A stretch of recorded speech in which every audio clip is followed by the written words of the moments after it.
जय हिंद विद्यार्थियों, क्या हाल चाल? सब बढ़िया। चलते हैं आज की बेहतरीन सी क्लास की ओर, क्योंकि पिछली क्लास में मैंने महत्वपूर्ण तरीके से आपको स्वतंत्रता के अधिकार के बारे में महत्वपूर्ण तरीके से बताने का कार्य किया था, जो कि आपके एग्जाम के लिए तथा आपके जीवन के लिए अति महत्वपूर्ण होने का कार्य करता है। चलते हैं आज की बेहतरीन सी क्लास की ओर, क्योंकि आज की क्लास में हम महत्वपूर्ण तरीके से वार्ता करने वाले हैं अनुच्छेद नंबर 22 की। कल मैंने बात करी थी अनुच्छेद नंबर 20, अनुच्छेद नंबर 21 के बारे में, जो कि बहुत महत्वपूर्ण थे। आपको 19 के बारे में पिछली वीडियो में बात कर चुका हूं। आज हम बात करने वाले हैं अनुच्छेद नंबर 22। अनुच्छेद नंबर 22 के बाद हम बात करेंगे निवारक विरोध अधिनियम। आखिर निवारक विरोध अधिनियम है क्या, सभी चीज़ों के बारे में डिटेल से जानने का कार्य करेंगे, जो कि बहुत महत्वपूर्ण है आपके लिए। इसके अलावा विद्यार्थियों, यदि आप डेली रिवीजन तथा वीकली रिवीजन पर फोकस कर रहे हैं तो बहुत अच्छा है, और अगर आप नहीं कर रहे हैं तो फोकस करना प्रारंभ कर दीजिए, क्योंकि जल्द ही बेहतरीन सी वैकेंसियां खुलने वाली हैं। जॉब का पिटारा खुलने वाला है। आपको बता दें एमपी पुलिस की वैकेंसी, यूपी पुलिस की वैकेंसी आने वाली है। इसके अलावा आपको बता दें रेलवे की भी अभी नई अपडेट है, रेलवे की भी वैकेंसी आने वाली है।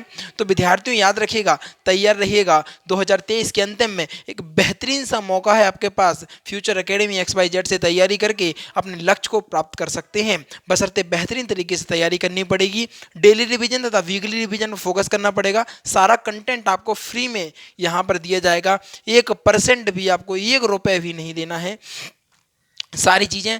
बस उसके बदले में आपको चैनल को करना पड़ता है सपोर्ट। तो आप चैनल को सपोर्ट कर दिया करें, वीडियो को लाइक और चैनल को सब्सक्राइब कर लिया करें। बस इतना ही आपको करना है, और उसका भी कोई पेमेंट नहीं लगता, उसका भी कोई पैसा नहीं लगता है, वो फ्री में कर सकते हैं आप, ठीक है।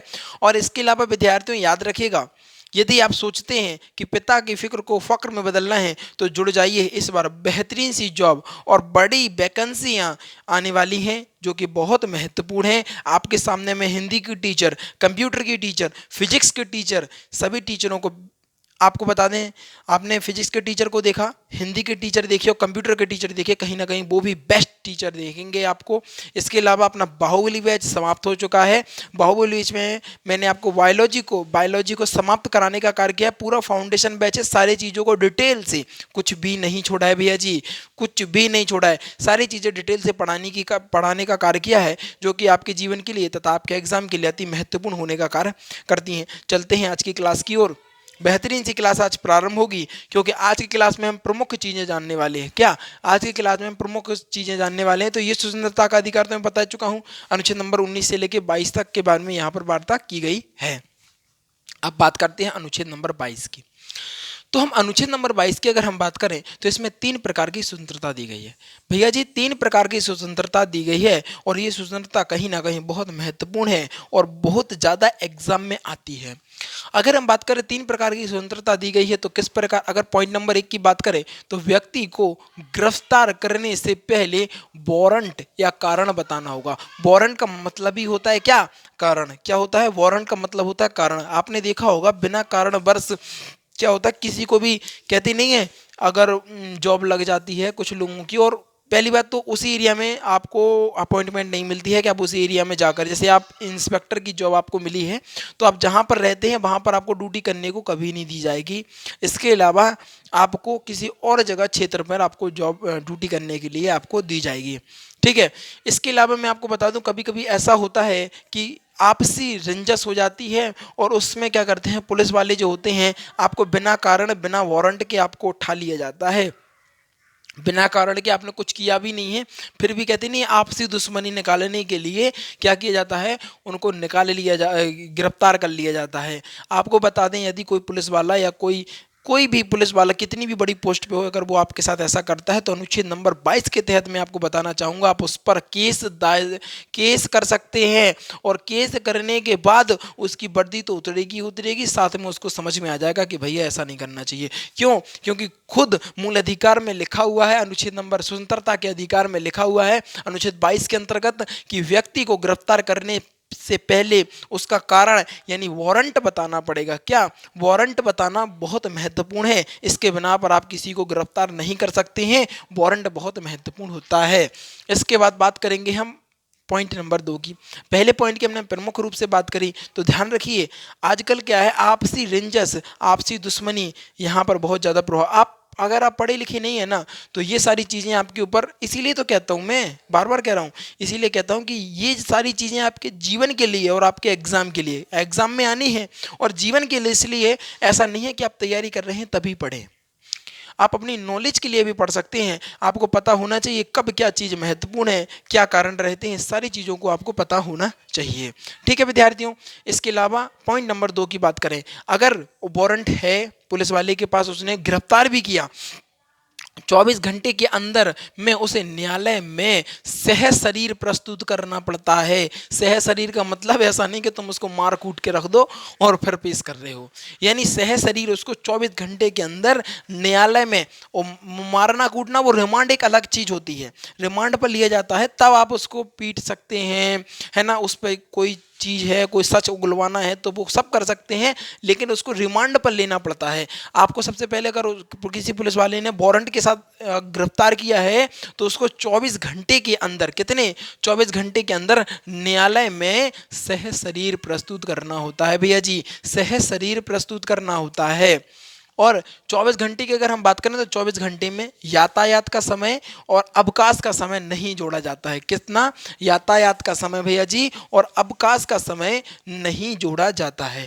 चीज क्लियर, इतनी बात समझ में आ गई। देखो भैया जी समझो थोड़ा सा और अच्छे से, अगर किसी अनुच्छेद नंबर 22 के तहत अगर क्या किया, व्यक्ति को गिरफ्तार कर लिया, गिरफ्तार करने के बाद, गिरफ्तार तो कर लिया, गिरफ्तार करने के बाद भैया आपको मैं बता दूं, गिरफ्तार करने के बाद उसको 24 घंटे के अंदर न्यायालय में पेश करना होगा। आप उसको, ऐसा नहीं है कि, अब आपको बता दें, बहुत सारे तो ऐसे जब पढ़े लिखे लोग नहीं होते ना, तो यहाँ पर ऐसी समस्या हो जाती है, पुलिस वाले अपनी मनमानी चलाने का कार्य करते हैं। वो आपसी रंजिश के चक्कर में उसको पकड़ लाए, ना वारंट ना कुछ, कोई दिक्कत नहीं, उठा लाए उसको, उठाने के उसको जेल में डाल दिया, अपनी अपनी कस्टडी में ले लिया।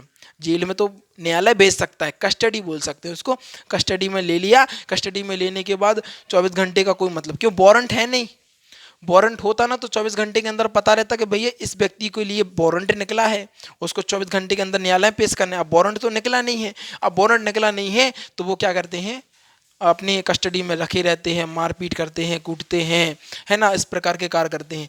अगर वारंट के साथ गिरफ्तार होते हैं तो ऊपर अधिकारियों को पता रहता है कि वारंट इस व्यक्ति का निकला है और इनने इनको गिरफ्तार किया है, तो 24 घंटे के अंदर उसको न्यायालय में पेश करना होता है।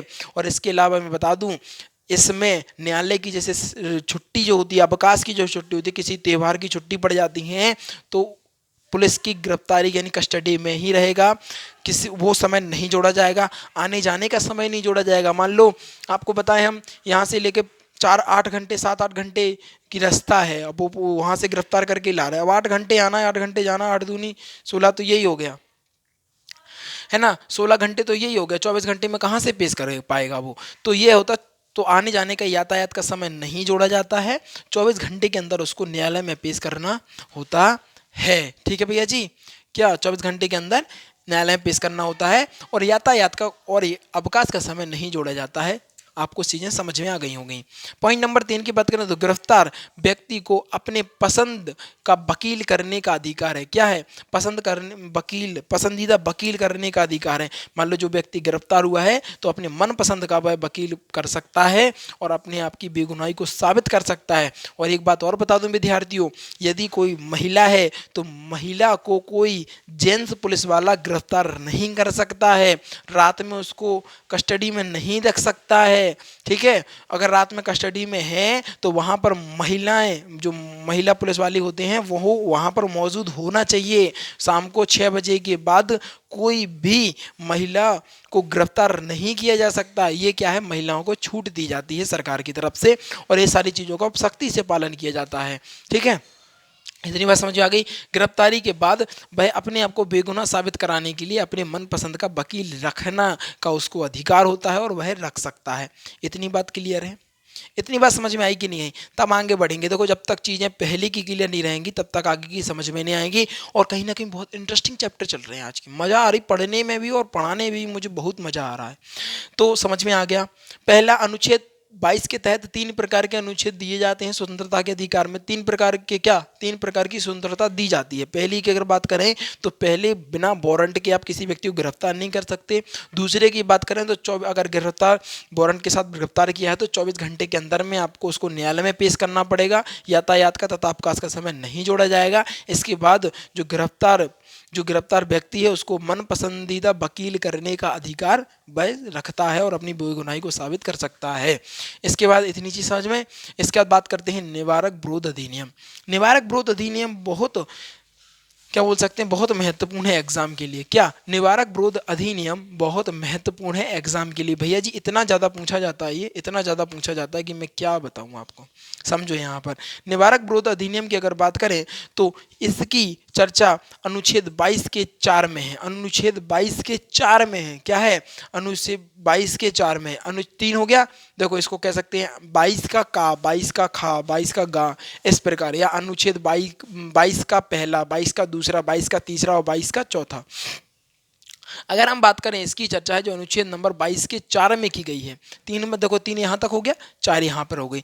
निवारक विरोध अधिनियम अनुच्छेद नंबर 22 के 4 में है। इसका उद्देश्य क्या है भैया जी, इसका उद्देश्य किसी व्यक्ति को सजा देना नहीं बल्कि अपराध को रोकना है। क्या है, अपराध करने से रोकना है। ठीक है, इस कानून के तहत पुलिस शक के आधार पर, देखो यही गड़बड़ हो जाता है यहाँ पर, समझो। शक के आधार पर किसी भी व्यक्ति को बिना कारण बताए, क्या किसी भी व्यक्ति को बिना कारण बताए अधिकतम 3 महीने तक गिरफ्तार या नज़रबंद कर सकती है। गिरफ्तार या नज़रबंद कर सकती है या कस्टडी में ले सकती है। अब समझो इसको, निवारक विरोध अधिनियम की अगर हम बात करें तो इसमें पुलिस वालों को यह अधिकार होता है भी शक की तौर पर क्या कर सकते हैं भैया जी, क्या हो सकते हैं। इसकी अगर बात करें तो ये 22 के 4 में बताया गया है और पुलिस वालों को यह अधिकार होता है कि किसी भी व्यक्ति को शक के आधार पर, क्या, किसी भी व्यक्ति को शक के आधार पर उसको बिना कारण बताए, क्या, उसको कोई कारण नहीं बताया जाएगा कि हम क्यों तुम्हें गिरफ्तार कर रहे हैं, और बिना कारण बताए उसको गिरफ्तार कर सकते हैं। उसको कस्टडी में लिया जा सकता है और कस्टडी में लेने के बाद वह उसको अपनी कस्टडी में लगभग 3 महीने से ज़्यादा नहीं, सिर्फ 3 महीने ही अपनी कस्टडी में रख सकता है। क्यों, क्योंकि देखो यदि मान लो आशंका लगा, उन्हें शक लगा, गिरफ्तार कर सकती है, नज़रबंद कर सकते हैं। नज़रबंद भी अगर हम पढ़ेंगे, हाँ नज़रबंद भी अभी हम बताएंगे आपको। तो नज़रबंद किस प्रकार का होता है, सारी चीज़ें बात करेंगे।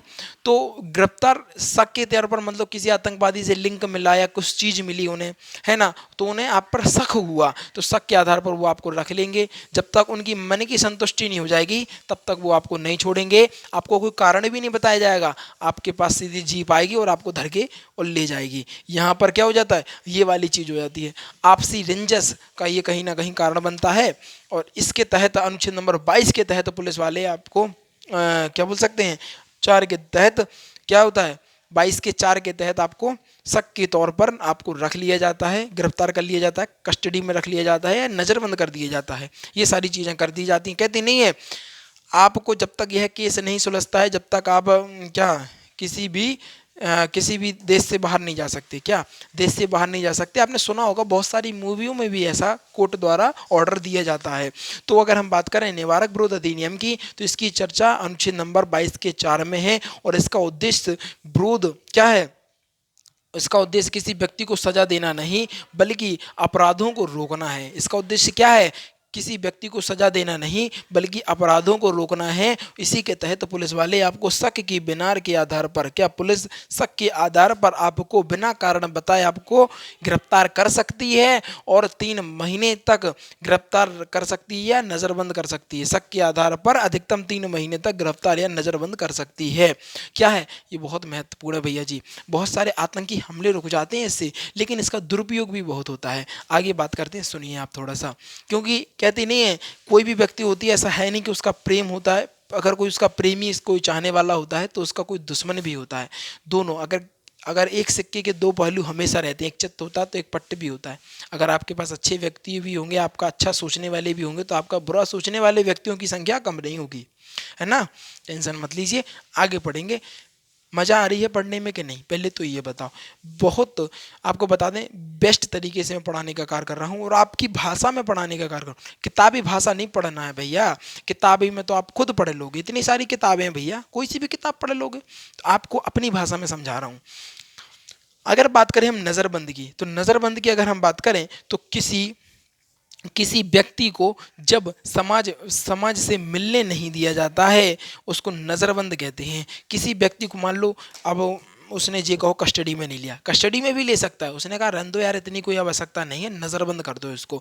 नज़रबंद का मतलब ये होता है कि अब उसको समाज में किसी भी व्यक्ति से मिलने का अधिकार मिलने नहीं दिया जाएगा। उसको यह नज़रबंद लॉकअप में भी किया जा सकता है, इसके अलावा आपको एक कमरे में बंद करके आपके घर में ही आपको नज़रबंद किया जा सकता है, एक रूम में नज़रबंद किया जा सकता है। ये डिपेंड करता है पुलिस वाले पर, वो किस प्रकार का आपको नज़रबंद करता है। आपको किसी भी व्यक्ति से नहीं मिलने दिया जाएगा, पूरी सख्ती, पूरी नज़रें वो पुलिस की आपकी ओर होंगी कि आप क्या कर रहे हैं क्या नहीं कर रहे हैं, सारी चीज़ों पर विशेष ध्यान दिया जाता है और इसी को नज़रबंद कहते हैं। क्या कहते हैं? नज़रबंद कहते हैं। कहते नहीं नज़रें लगाए रहते हो, नज़रें लगाने का काम नज़रबंद, नज़रें लगाना नज़रबंद। किसी भी व्यक्ति को जब समाज से किसी भी व्यक्ति से नहीं मिलने दिया जाता है तो उसको नज़रबंद कहते हैं। और नज़रबंद में बता दूं विद्यार्थियों, आप किसी भी तरीके से कर सकते हैं, जैसे कमरे में बंद कर दिया, एक उसके घर में ही बंद कर दिया, उसके लॉकअप में या लॉकअप में नज़रबंद कर दिया है ना, उसके घर के बाहर फोर्स वगैरह पुलिस वाले, दो पुलिस वाले तैनात कर दिए। तो इस प्रकार का क्या नज़रबंद, इसको क्या बोलते हैं? नज़रबंद। प्रत्येक चीज़ पर पुलिस फिर आपकी चीज़ों पर ध्यान देती है, लेकिन ये सारी चीज़ें जब होती हैं जब किसी, देखो सभी आम व्यक्तियों के साथ तो होती नहीं है, कहीं ना कहीं थोड़ा बहुत कुछ लिंक मिलता है उनको, तभी ऐसी चीज़ें होती हैं। ठीक है ना, जब वो थोड़ी बहुत चीज़ें आपकी लिंक करती हैं, मैच करती हैं, तब यह सारी चीज़ें आपके साथ होती हैं। अब आगे समझें। अगर बात करें निवारक विरोध अधिनियम 1950 की, निवारक विरोध अधिनियम अगर हम 1950 की बात करें तो यहाँ पर समझिएगा महत्वपूर्ण तरीके से। निवारक विरोध अधिनियम 1950 यह भारत का पहला निवारक विरोध अधिनियम है। क्या है? भारत का पहला निवारक विरोध अधिनियम 1950, भारत का पहला निवारक विरोध अधिनियम 1950, भारत का पहला निवारक विरोध अधिनियम 1950, भारत का पहला निवारक विरोध अधिनियम 1950, भारत का पहला निवारक विरोध अधिनियम 1950, भारत का पहला निवारक विरोध अधिनियम 1950 है। भारत का पहला निवारक विरोध अधिनियम है। 31 दिसंबर सन 1972 में, क्या 31 दिसंबर सन 1972 में इसे समाप्त कर दिया है। क्या कर दिया? 31 दिसंबर सन 1972 में इसे समाप्त कर दिया है, क्योंकि इसका बहुत ज़्यादा दुरुपयोग होने लगा था और कहीं ना कहीं हमने बोला नहीं, आपसी रंजस के चक्कर में पुलिस वाले इस चीज़ का बहुत फ़ायदा उठाने लगे थे। तो 31 दिसंबर 1972 में इसको समाप्त कर दिया गया था। कब समाप्त किया गया था? 31 दिसंबर 1972 में। अगर बात करें हम निवारक विरोध अधिनियम 1950 में प्रारंभ हुआ था। निवारक विरोध अधिनियम 1950 पहला विरोधक अधिनियम है। कौन सा है? निवारक विरोध अधिनियम। भारत का पहला निवारक विरोध अधिनियम कौन सा है? कहना सर निवारक विरोध अधिनियम 1950। और इसको समाप्त कब किया गया था? कहना सर 31 दिसंबर 1972 में इसको समाप्त कर दिया गया था। अब यहाँ पर समझिए बहुत खतरनाक चीज़ आ गई। अब क्या बहुत खतरनाक चीज़ आ गई? यहाँ पर देखो MISA, बहुत खतरनाक चीज़ थी भैया, ये वाला कानून है ना, थर थर कांपने वाला काम था, इसको समाप्त कर दिया, बहुत बहुत बढ़िया रहा, नहीं तो कहानी खत्म हो जाती भाई साहब। आपको बता दें MISA एक कानून था, एक अधिनियम था, इसके बारे में बात करें तो इसे सन 1971 में लाया गया था। इसको कब लाया गया था? इसको 1971 में लाया गया था, किंतु इसका सर्वाधिक दुरुपयोग होने लगा। क्या होने लगा? सर्वाधिक दुरुपयोग होने लगा पुलिस वालों द्वारा। इसकी समझ लो इसमें क्या था, पुलिस वालों की मनमानी थी, जिसको मारा उसको मार दिया, सारी चीज़ें, इनको समझ लो बहुत खतरनाक अधिनियम था ये। MISA बोलते हैं इसको। और इसे सन 1971 में लाया गया था। इसको कब लाया गया था? कहना सर सन 1971 में इसको लाया गया था, 1971 में लाया गया था, किंतु इसका सर्वाधिक दुरुपयोग होने लगा। क्या होने लगा? इसका सर्वाधिक दुरुपयोग होने लगा। इस कारण 1978 में, क्या 1978 में इसको समाप्त कर दिया गया। भैया बहुत अच्छा किया कि समाप्त हो गया, नहीं तो भैया जनता तो गुलाम हो जाती, क्या पुलिस वालों की गुलाम हो जाती है। बहुत ज़्यादा खतरनाक अधिनियम हुआ करता था। MISA की अगर हम बात करें तो कहीं ना कहीं बहुत खतरनाक अधिनियम था। इसे सन 1971 में लाया गया था, किंतु इसका सर्वाधिक दुरुपयोग होने लगा, जिस कारण सन 1978 में इसको समाप्त कर दिया गया। एक बार बेहतरीन तरीके से रिवीजन करते हैं और फिर क्लास को समाप्त करने का कार्य करते हैं। हमने बात करी थी स्वतंत्रता के अधिकार के, अनुच्छेद नंबर 19 से लेकर 22 तक, सारे अनुच्छेद में पिछली वीडियो में पढ़ा चुका हूं। जिन विद्यार्थियों ने नहीं देखा है जाइए प्लेलिस्ट में और सारी वीडियो को देख लीजिएगा। अब बात करेंगे अनुच्छेद नंबर 22 की। तो अनुच्छेद नंबर 22 में तीन प्रकार की स्वतंत्रता दी गई है। पहला, व्यक्ति को गिरफ्तार करने से पहले वारंट की आवश्यकता होगी, 24 घंटे के अंदर उसको न्यायालय में पेश किया जाएगा। इसमें यातायात का समय तथा आपको बता दें अवकाश का समय नहीं जोड़ा जाएगा। जो दोषी है उसको स्वयं अपना मनपसंद वकील करने का अधिकार है। यहाँ पर फिर बात करेंगे हमने निवारक विरोध अधिनियम की। निवारक विरोध अधिनियम, इसकी चर्चा अनुच्छेद नंबर 22 के 4 में है। 22 के 3 में तो यहाँ तक पढ़ लिया हमने, 22 के 4 में है। इसका उद्देश्य क्या होता है? दोषी को सजा देना नहीं बल्कि क्या, अपराधों को रोकना होता है। इसके तहत पुलिस शक के बिना के आधार पर आपको गिरफ्तार कर सकती है, नज़रबंद कर सकती है और लगभग 3 महीने तक अपनी कस्टडी में रख सकती है। ठीक है। इसके बाद बात करी हमने नज़रबंद की। तो नज़रबंद में भैया जी, नज़रबंद क्या होता है? किसी व्यक्ति को जब किसी समाज के व्यक्ति से या किसी भी व्यक्ति से नहीं मिलने दिया जाता है तो उसको क्या बोलते हैं? उसको नज़रबंद कहते हैं। इसके अलावा निवारक विरोध अधिनियम 1950 की बात करें तो निवारक विरोध अधिनियम सन 1950 भारत का पहला निवारक विरोध अधिनियम नियम है और इसको 31 दिसंबर सन 1972 में इसको समाप्त कर दिया गया। फिर बात करी हमने MISA, इसे सन 1971 में लाया गया था किंतु इसका सर्वाधिक दुरुपयोग होने लगा, इस कारण इसको सन 1978 में इसको समाप्त कर दिया गया था। कैसी लगी आज की क्लास? जानदार शानदार थी कि नहीं? बता दीजिएगा कमेंट में और कमेंट को भर दीजिएगा तालियों से। और याद रखिएगा, अगर आज आपने सपोर्ट कर दिया ना तो भाई साहब कल आपके लिए ये चैनल सीने से सीने लगाए और आपके पैर आपके साथ खड़ा हुआ आपको सामने दिखेगा। इस बात की गारंटी दे रहा हूँ मैं भैया जी। आपके साथ जो चैनल खड़ा होगा वो एकमात्र दिखेगा फ्यूचर एकेडमी XYZ, क्योंकि कहीं ना कहीं ये परिवार है ना, ये मोतियों की तरह है मेरे लिए। एक एक मोती जब एक सब्सक्राइबर बढ़ता है ना तो मेरी माला में एक नया मोती चला जाता है और बड़ी खुशी होती है कि आज मेरी जो माला है वो कहीं ना कहीं बड़ी होने का कार्य कर रही है, एक बहुत बड़ा परिवार होने का कार्य कर रहा है। बहुत महत्वपूर्ण है सारी चीज़ें। और याद रखिएगा, कंटेंट में कभी भी कमी नहीं दिखेगी, आपको सब चीज़ें बेस्ट मिलेंगी, पूरा फाउंडेशन बैच मिलेगा पूरा। अब तो मैं बता दूं आपको, पूरी चीज़ें डिटेल में भी मिलेगी और वन लाइनर में भी मिलेंगी। वन लाइनर, जिन विद्यार्थी को वन लाइनर के शौकीन है कि नहीं भैया हमें तो वन लाइनर ही चाहिए, तो वन लाइनर वाले टीचर भी आएंगे, वो वन लाइनर पढ़ाएंगे, सिर्फ पूरा वन लाइनर मिक्स क्वेश्चन होंगे वो, तो वो भी पढ़ाएंगे सर। उनको बता दूंगा 26 जनवरी के लगभग में उनको लॉन्च किया जाएगा। हिंदी की मैम आएंगी, बहुत बेस्ट, उनको एक्सपीरियंस भी रहेगा, बहुत बेहतरीन पढ़ाती हैं, आप लोग देखिएगा। और कंप्यूटर के जो सर हैं कहीं ना कहीं बेस्ट, अपने आप में बेहतरीन सा कार्य करने का वह कार्य करते हैं। और उन्होंने बच्चों को पता इस बिंदु से लेकर उस बिंदु तक ले जाने का कार्य किया, मतलब धरती से आसमानों तक की ऊंचाइयाँ छिला दी उनने। बहुत बेस्ट सर हैं। ठीक है। और फिजिक्स वाले सर को तो आपने देखा ही होगा, गजब पढ़ाते भाई साहब, एक तरफ उनका पढ़ाने का स्टाइल ही अलग है ना। तो ध्यान रखिएगा और ध्यान रखिएगा, डेली रिवीजन तथा वीकली रिवीजन में फोकस करिएगा, नोट्स बनाइएगा और कंटिन्यूटी रखिएगा। अगर आप डेली रखते हैं कंटिन्यूटी तो कहीं ना कहीं डेली रहिए, बस वीडियो को पूरा देखिए, गारंटी रहेगी कि आपको जॉब मिल ही जाएगी 2023 के अंतिम तक। ठीक है, चिंता मत करिएगा। जो विद्यार्थी नए हैं वो जल्दी से वीडियो को लाइक कर देंगे, चैनल को सब्सक्राइब कर देंगे और शेयर करके आएंगे अपने यार दोस्तों और चाहने वालों के साथ, क्योंकि आज की जो वीडियो थी कहीं ना कहीं बेहतरीन गजब और लाजवाब होने का कार्य कर रही थी। इन्हीं चंद शब्दों के साथ विदा लेना चाहूँगा। जीवन में आनंदित रहिएगा और आगे बढ़ते रहिएगा। Thanks for watching. और इसका स्क्रीनशॉट ले लीजिएगा। ठीक है भैया जी, इसका स्क्रीनशॉट ले लो भैया जी। विद्यार्थियों जल्दी से इसका स्क्रीनशॉट ले लीजिए।